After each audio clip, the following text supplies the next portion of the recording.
Welcome to the Mixology Talk podcast. I'm Chris. And I'm Julia, and we're the folks behind abarabove.com, the ultimate resource for craft bartenders, bar operators, and just about anybody else looking to make great craft drinks. I'm a bar consultant with more than 10 years of industry experience. And I run abarabove.com, bringing weekly articles and cocktail recipes to help you make great drinks and grow your career behind the bar.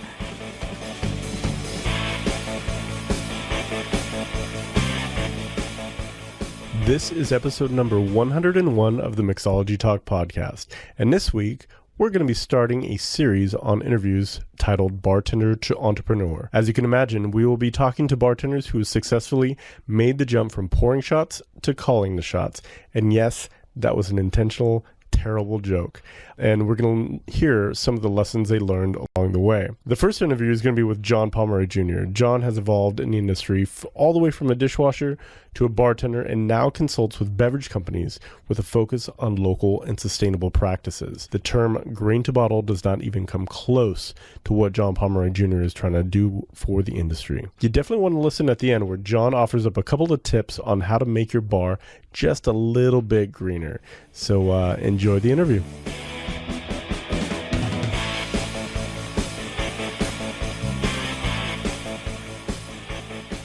So thanks, John Pomeroy Jr., for joining us today. My pleasure. Thanks for having me. So to bring everyone up to speed, I've known John for quite a few years, our paths have crossed in many different places, Tales of the Cocktail, and he even helped me out with a really large Patron event that I hosted or that I helped with quite a few years back. Yeah, that was a great event. That was the San Francisco City Hall, right? Yeah, that was definitely one of the bigger events that I've done in my career, and I definitely appreciate the help. Oh, my pleasure, man. It was a blast. So, yeah, would you mind kind of bringing us up to speed and telling us kind of some of the experiences you've had in the industry and a little bit about who John Pomeroy Jr. is? I don't know how much detail you want me to go into. I'm a native Californian, born and raised in Southern California, Ventura, Santa Barbara area. I've lived all over the place, though. Most of my life in California, but I've lived in Florida and New York and Virginia, Oregon, bartending in most of those places. I used to bartend my dad's little business parties at our house. I think I was about 12 or 13 the first time I started doing that. He basically told me just to do whatever his friends told me to do. I learned early on how to make Manhattans and old fashions and Gibsons and all those old fashioned drinks. And hospitality, my first job was in a deli. My second job was at Olive Garden, washing dishes. Moved up through the ranks through the years. My first bartending job was a Mexican restaurant in Monterey, California. Bartender didn't show up for his shift one day. Owner threw me back behind the bar and I never left. Yeah, it was really a nice change. Instead of going from table to table as a waiter, people had to come to me, and they're generally a lot nicer customers. I kept tending bar all the way through college and most of grad school. When I finished grad school, I started teaching high school English, and I got burned out really quickly. Went back to bartending, but wanted to make it my profession instead of just a means to an end. And started reading all the books and joined the Bartenders Guild, moved to New York, started entering competitions, had a lot of fun with it. I think the only thing that I never did was bar back, and I wish that I had. I think I'd be a better bartender had I been a bar back for a while. Yeah, that's something I totally agree with you on. I never bar backed either, but I really wish I would have. And I agree with you wholeheartedly that I think I would have become a better bartender as a result of that experience.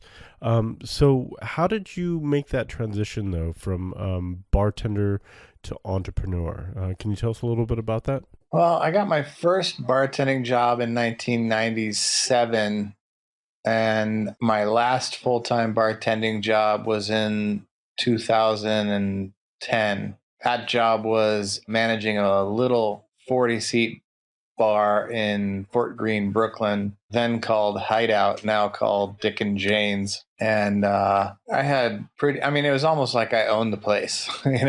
I had keys, I had full access. I pretty much could do whatever I wanted. I had full control over menu and service and training and what products I wanted to carry for the most part. It was just so much freedom.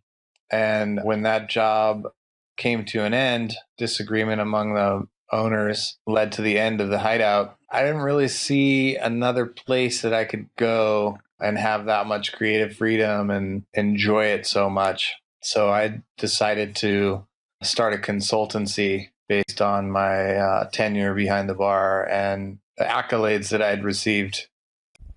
So what kind of work did you specialize in? Initially, I just was doing brand activation in the market. So I would design specialty cocktails for special events and aid in staffing the events. I did a lot of work with the different distributors in New York, specifically Winebow. Did a lot of work with them over the years. Really learned a lot from that team. And I did that job for, independently for about a year when I got hired by Purity Vodka to do drinks for their New York launch. And after that launch, which was the Latin Grammy Awards, they asked me if I wanted to be a part-time ambassador for them. So they gave me a 3-month contract, and I did that job really well for 3 months. And then I got a 6-month full-time, which extended into a year. And all told, I worked with them for about 3 years. So I came back to California with Purity Vodka, working the market here in San Francisco. But the world that I kind of fell into when I came back to California wasn't really harmonious with a Swedish vodka imported to the United States and trucked all the way across the country. I was really working toward more sustainability minded companies. So I made my departure from Purity and went back to consulting. That's a pretty amazing story from going from a consultant into a brand ambassador job. And I know that one of the things that's really challenging in San Francisco is the buyers and the beverage programs are very conscious about where they buy products from. And, the closer to San Francisco, the better. And I also know that right around the same time, vodka was not really that popular. It was getting a lot of pushback, and I can only imagine how challenging this would be, especially for a brand new vodka company. Yeah, I mean, I love a good challenge, but the challenge didn't align with my ethics. Like, I want to support local consumption. I want to support sustainable agriculture and production and waste management practices and distribution practices. And I've really kind of carved out a niche for myself. I came back to Oakland 4 years ago in February. And in that 4 years, I've really been immersed in that community, really focused on building holistic and zero waste systems and working with brands that are my neighbors. Now, is that a particularly hard thing to do? Because I know a lot of the restaurants and bars that I've worked in the past has much more of a kind of a global reach for the products that they buy. Has that been a significant challenge that you've had to overcome, especially in Oakland with a sense of more local ingredients? It's required me to be much more diverse with my portfolio because they're small brands that are operating locally and trying to do things as intelligently as possible. They're all startups, right? They don't have a big budget to pay a retainer for a brand ambassador. So I've kind of curated my client list based on organizations and companies that are related in some way. And if you were to look at my client list, you wouldn't really see an obvious connection a lot of the times, but it's always there. Sure. Can you give us a couple examples of some of the diversity that you have in your portfolio? Yeah, I represent Crooked City Cider, which makes really nice dry ciders here in Oakland. I represent 2 Mile Wines. They do the full process. They're not buying juice, they're buying fruit and crushing and dealing with pomace and all of that. I work with Oakland Spirits Company. They're producing gin and brandy from Viognier grapes. They have 3 different gins and 2 different brandies, the Morrow, doing some really interesting things with locally foraged botanicals and intelligently processed waste streams and locally grown herbs. Pretty neat. And then I have some other clients like Hodo Soy. You don't really think of alcohol when you think of tofu, but the byproduct of soy milk and tofu production is what they call okara in Japan. It's basically the spent hulls and shells and stems and all of that. That stuff is really nutrient rich, often fed to animals. We're using it in our compost production, along with the spent products from the cidery, the winery, and the distillery. We mix all that stuff together to create compost, which we then use in our aquaponic system to grow the shiso that we're using to flavor the brandy with. It's a really cool closed loop system, and the connection between alcohol and tofu and, a sawmill isn't explicitly obvious. If you get into it a little bit, you can see the connections more clearly.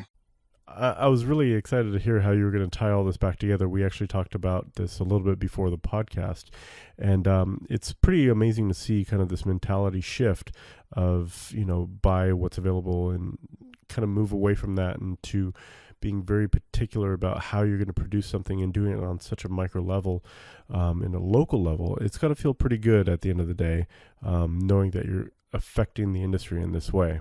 Yeah, it does feel really good. And 4 years doesn't seem like that much time, but in the alcohol industry, sustainability hasn't really been a conversation for much longer than that. And if it was, it wasn't in the groups that I was in.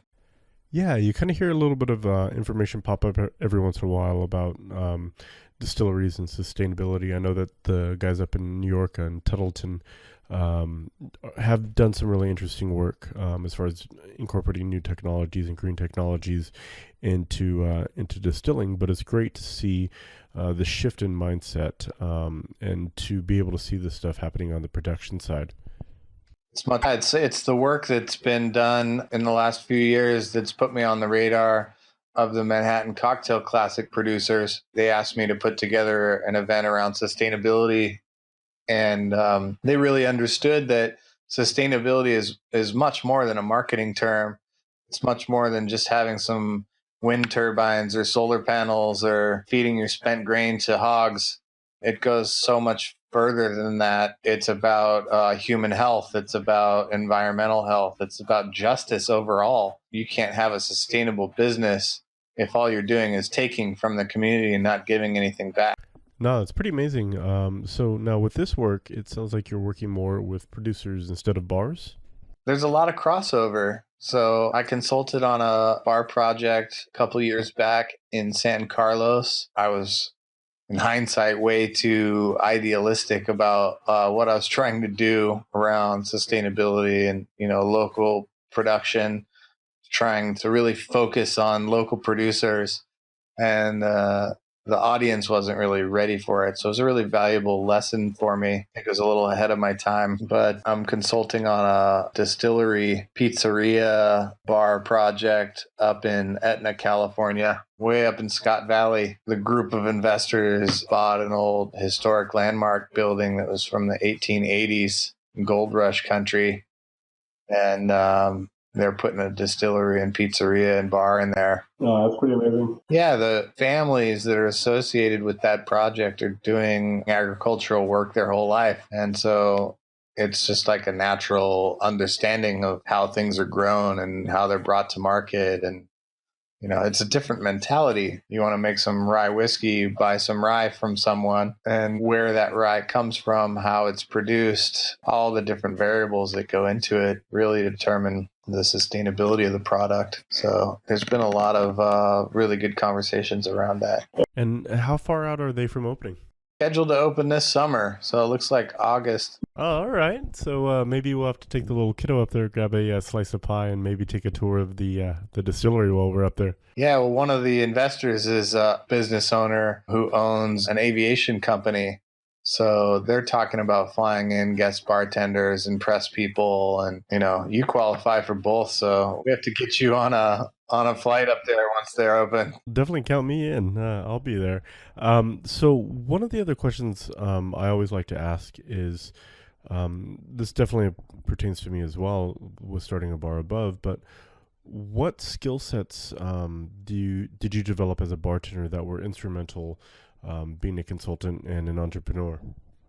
Oh, there's so many. That's part of the reason why I'm so passionate about the profession. It gave me a means to an end to get my graduate degree in education, really gave me the opportunity to focus on what I wanted to do. It was actually very influential as far as the thesis that I wrote in education around interdisciplinary curriculum, using one central theme to tie all the disciplines together. And I've actually used that concept many times in my consultancy, using alcohol as that central theme, and all of the things that I need to teach people can go through that filter. So it's connected to everything. A bartender is part therapist, part pharmacist, part clergyman. There's the old adage about the bartender wearing many hats is very true. So being multifaceted, being able to multitask, diplomacy, really important lesson learned behind the bar. Hospitality, being gracious and welcoming and generous, but also stern, and keeping in mind that you're there to make money. It's a business. It continues to be an educational experience. Every bar that I get behind, every bar that I visit, there's always a takeaway. Yeah, this is one of those industries where no matter how much you know, you realize you're just kind of scratching the surface, really. Yeah, it's crazy. It's actually the reason why I chose to focus on spirits, was because there were so many beers, there were so many wines, and each vineyard had a new vintage every year. And so it was just like a constant onslaught of things that you needed to learn about, beer and wine. And with spirits, it always felt like a much more static environment. That's changed, obviously, drastically in the past few years, as we've seen all of these distillers popping out of nowhere. Now it's kind of like I had to shift my focus within spirits and really started looking at local sustainable products. And, so many of those have proliferated that I've had to shift my focus again. And I've decided to go much more obscure with my focus. And I've started the North American Pomeroy Society with a few of the producers of this wonderful elixir around North America. Now, can you tell us a little bit about what Pomeroy is? Yeah, Pomeroy is a blend of apple eau de vie, so unaged apple spirit, and apple must, fresh pressed apple juice. You take the blend. The blend is to get it around 15%, and then you put it in an oak barrel for at least a year. Standard in France, where it originated, I think, is 30 months. But the idea for the Pomeroy Society was to create kind of a standardized production practice so that, we wouldn't just have a bunch of yahoos making something similar and calling it Pomeroy. So, all right, trying to keep it authentic and regulate it before people get a hold of it, and kind of change what is actual Pomeroy in the popular opinion. Exactly. And what's really interesting is, as I've gotten more involved in apple orchards and production and cider and brandy, I've started to realize how much rich history apple production has, and why the apple is such a powerful symbol in so many different arenas. So can you give me one of your favorite stories about the history of apples or apple production? Well, I started writing for Cidercraft magazine when they launched. They just released their 7th issue, and I have a feature in there called Apples of the New Revolution. Different producers around North America that are doing community cider projects where they open up the facility for contributions of local apple production. So anybody with an apple tree can bring their fruit down to the cidery and get it pressed, and they can get a percentage of the juice that they brought in cider once it's finished. So this process began as an idea that I kind of borrowed from Luther Burbank in Sonoma. And the Sonoma Community Apple Press has a long, long history. And Luther Burbank was one of those mad scientist types that was, doing all kinds of studies around grafting and apples and all of that. Everybody knows the story of Johnny Appleseed, and everybody knows the story of the American Revolution, but few people know how deeply connected those two stories are, and how the American Revolution was not fought over taxes on tea. It was fought over taxes on molasses and cider for alcohol. So that's my favorite apple story. Yeah, I was actually talking to a cider enthusiast a couple of years ago, and he brought up a really interesting point. And that was, pre-prohibition, the United States was actually producing a good amount of cider. Probably not as much as the European world was, but we had a pretty decent standing history of cider production. And as a result of prohibition, there wasn't this demand for cider for obvious reasons, so many people actually ripped out the orchards, and as a result, we kind of lost a lot of the varietals of apples that existed back then, and we're just now starting to come back to a point where we're making ground up, and we're getting back to a point where there are really interesting varietals for cider again. Yeah, it's crazy. Thankfully, humanity kind of has a tendency to come full circle. And, here in California, people don't realize what a rich history California has with apples, especially in Sonoma County. So many of those orchards were ripped out in favor for vineyards. And now a lot of those winemakers are planting orchards again. It's interesting how things cycle like that. Very cool. So another question for you. As you've kind of taken this evolution from bartender to entrepreneur, have you had any surprises along the way? I wouldn't say a surprise as much as maybe like an aha moment. You go to distilleries to learn about the brand, about the product, about production, all of that. And you go to a dozen or so, and they all do things pretty similarly. And you never see the less than glamorous parts, right?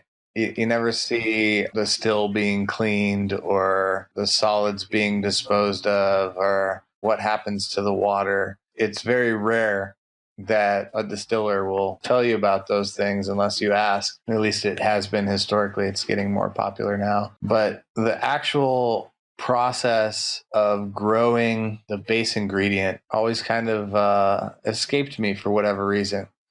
I mean, I grew up on a farm, and I know how things are grown and whatnot, but I never really thought about how the wheat that Grey Goose vodka was made from was grown, how it was brought to market. Like, those things just never really crossed my mind.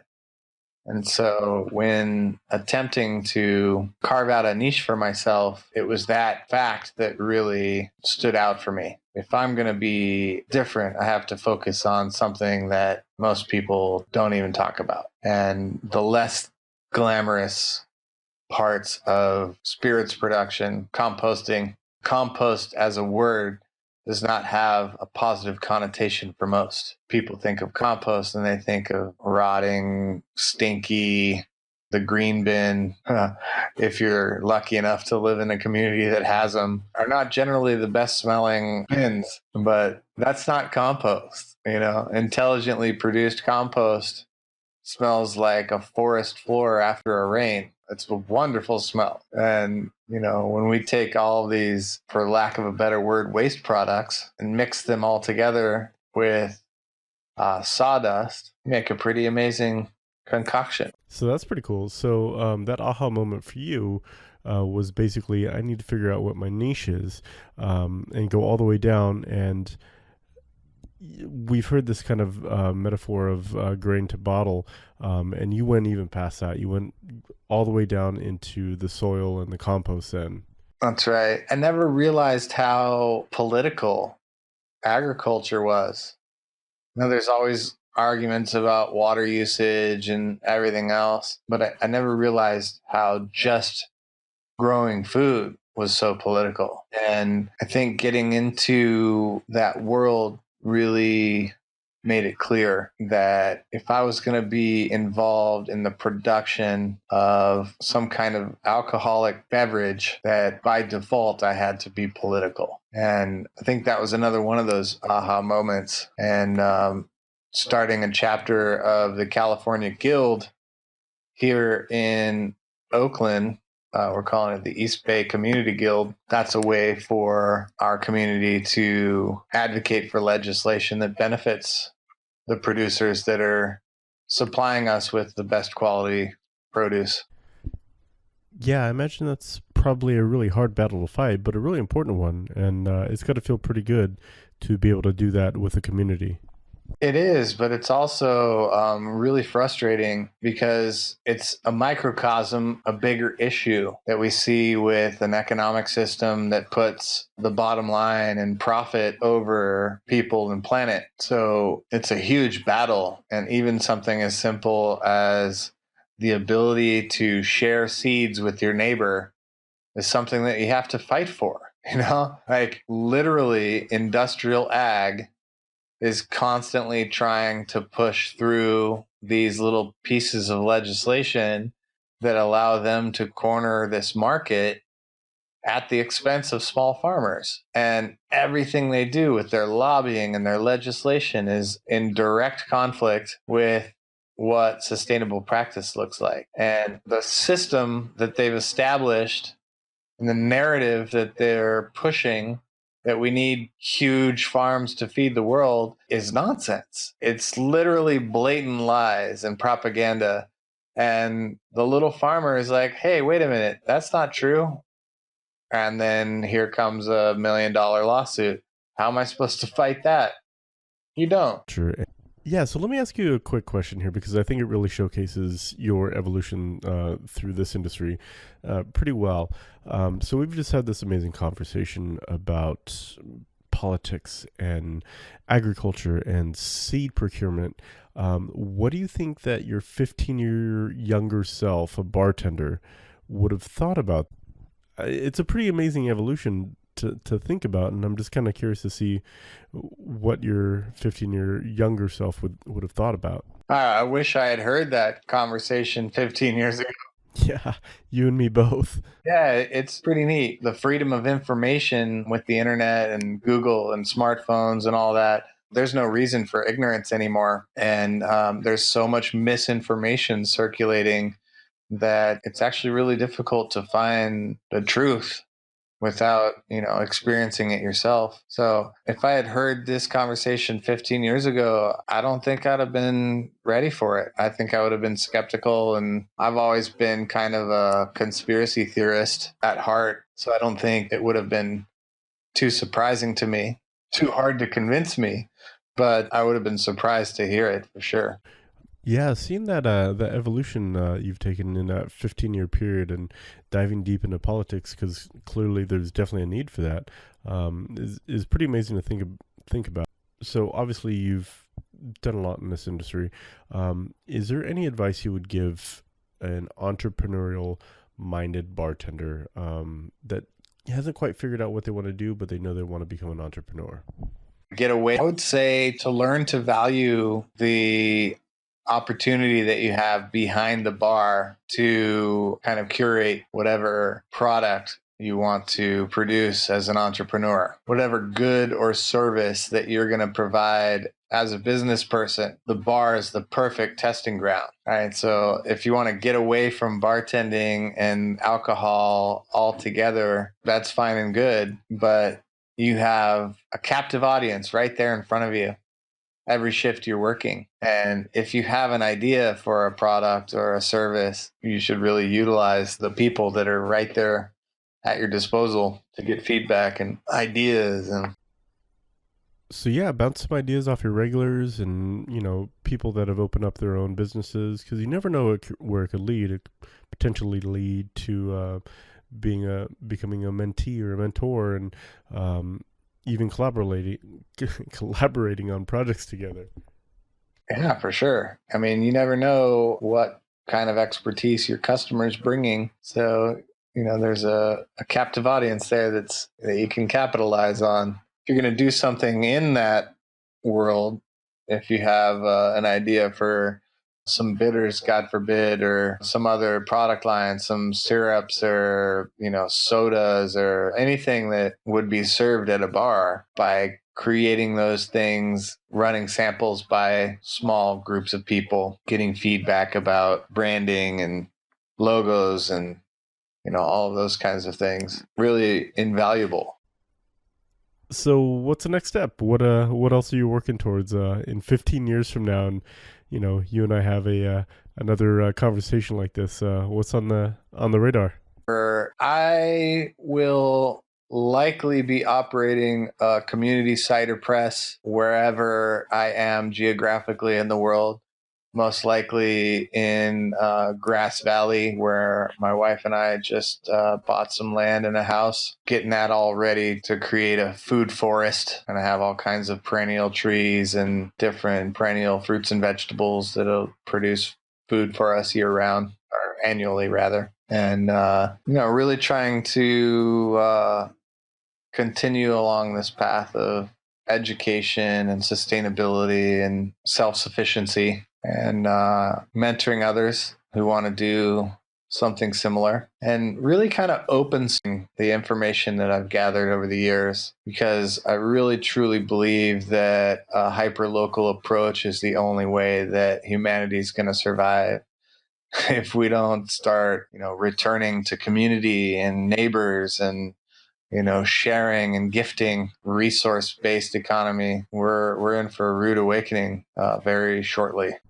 So if somebody wanted to reach out and have a conversation with you or hire you because of some of the work that you've done, what is the best way to do that? Maybe on social media?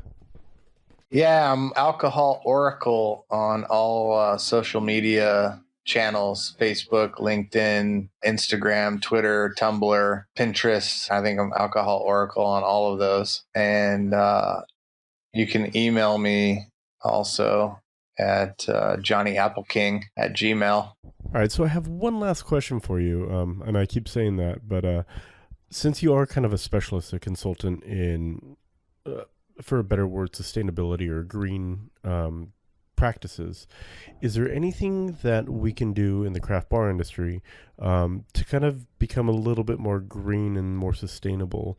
Something along the lines of like ice production or anything, because I know that craft bartending in general can be really, really wasteful. But yeah, I'd love to hear for somebody that's an expert in this. What are some of the things that we can do to become a little bit more green in practice? There's a lot of things that can be done. Kegging all the cocktails on your cocktail menu, for example, is a really good way to eliminate the need for ice. You pre-dilute the cocktails and keep them chilled. You don't have to shake them over ice to get them cold or to dilute them. That's already done as they're in the refrigerator. So that's a way to eliminate a lot of ice from your program. The whole snout to tail philosophy, where nothing goes to waste. You have some citrus and you take the skin for the peels, for the twists. After you've taken all the skin off, then you can juice it. And then what do you do with the shell? Just having a really good composting system in place will actually produce a commodity for your bar. And there's technology now, like it's called home biogas. You basically throw all your green waste in this machine, and it's sealed. There's nothing that can escape when it's closed. And it gives you methane gas, which you can use in lieu of natural gas or propane to run your water heater or your stove or your central heat. But it also gives you liquid fertilizer and compost.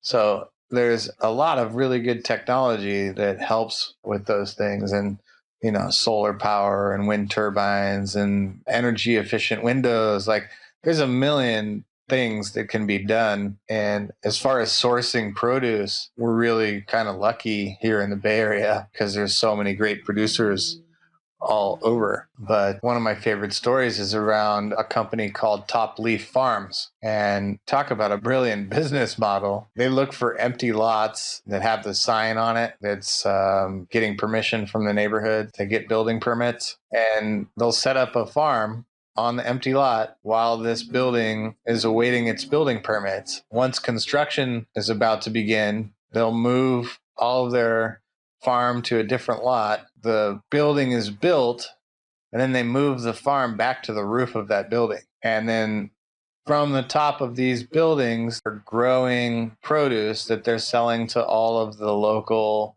restaurants around that building. That's pretty amazing. So the 51st and Telegraph farm is moving this week, and it's a big community affair.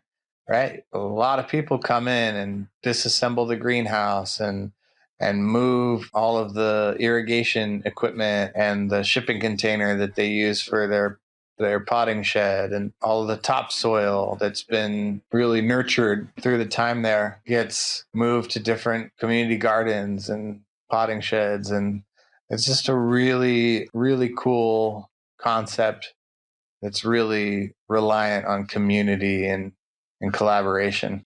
So that's pretty amazing. I have never heard of that business model before from Top Leaf Farms. It's pretty cool. But yeah, thank you again, man, for taking the time to do this interview.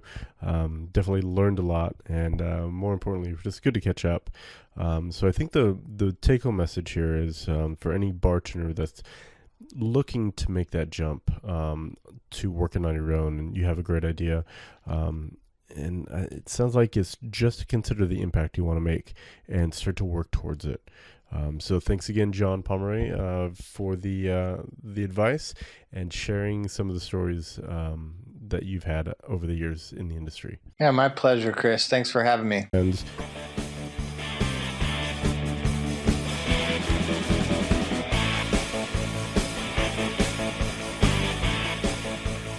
so thanks again to John Pomeroy Jr. for sharing his story of how he moved from dishwasher to an environmentally focused brand consultant. So he mentioned a couple of the projects that he's been working on and a couple of other videos that he recommends, and we'll include those in the show notes over at mixologytalk.com/101. And definitely stay tuned for more interviews from bartenders that have made that jump to entrepreneurs and the lessons they've learned in the near future. But until then, cheers everyone. Never miss an episode by subscribing in iTunes or YouTube. And as always, check out the show notes by clicking on the right.